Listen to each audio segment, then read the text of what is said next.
Ngayon po ay mag-grocery kami. Pero dumaan muna si partner dyan sa bank para kumuha ng pera pang grocery. Namalingki kami tapos naisipan namin maglakad-lakad muna dito sa sa may river. Kaya nandito kami. Kahit malamig yung panahon, may ano pa rin dyan yung ship. Pero ito may naglinis dito, yan, nilinis nila yung mga kahoy-kahoy dyan. Tsaka ito naman naglilinis siya ng ilalim ng river. Ayan naglilinis ng river dyan sa ilalim.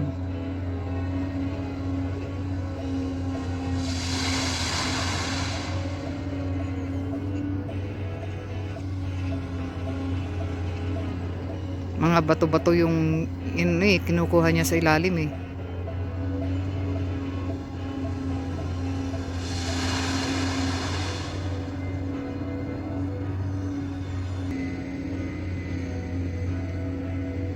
Malamig ang panahon.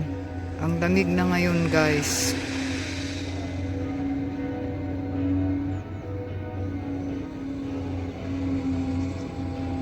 Patapos na ang autumn dito.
Mababaw ang tubig ng river ngayon. Ayan, lumabas na yung mga buhangin sa ilalim.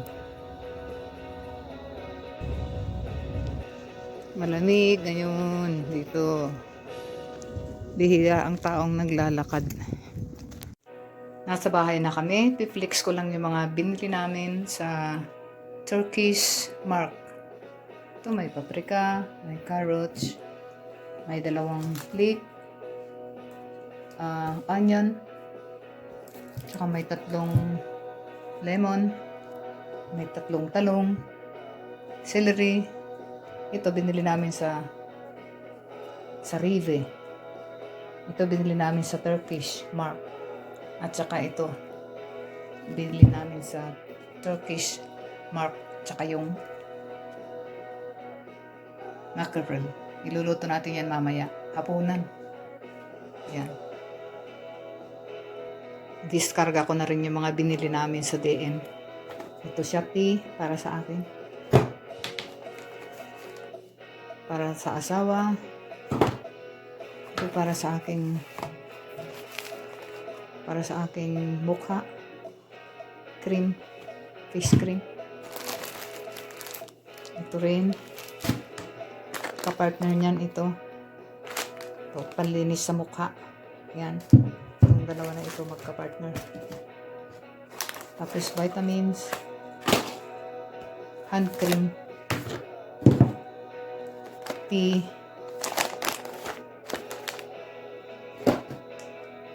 Spaghetti. Tsaka yung squash seed para sa kanyang muesli.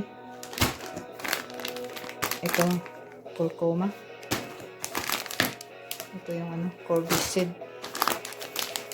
squash seed pala. Ito green tea.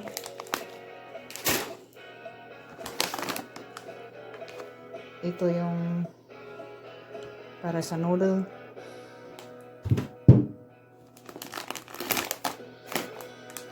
Ito para sa pizza sauce.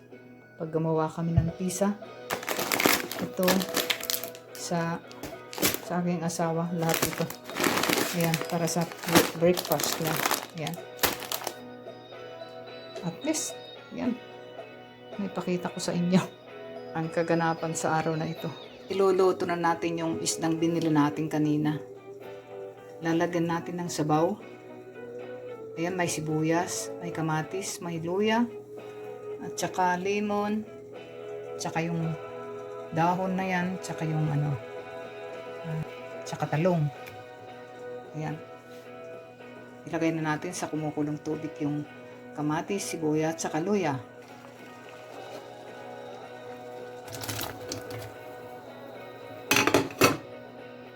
Pakuluan natin.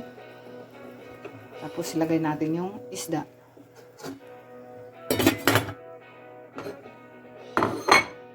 Bali 3 isda yon, pero yung isa lang yung isasabawan ko. Yung dalawa naman, i-grill ko siya. Lagyan din pala natin ng sampalok para mas masarap. Parang ganyan lang karami o kalahating kutsara. Lagyan din natin ng konting asin. Yan. Lagay na natin yung isda. Yan. Ito na yung dahon.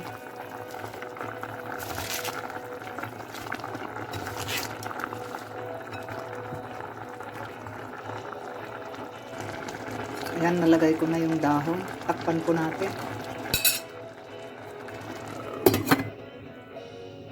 Yung sinabawang isda, luto na rin. Medyo hindi maganda yung kulay niya, pero masarap pa rin. Luto na yung grilled fish. Pwede nang kumain.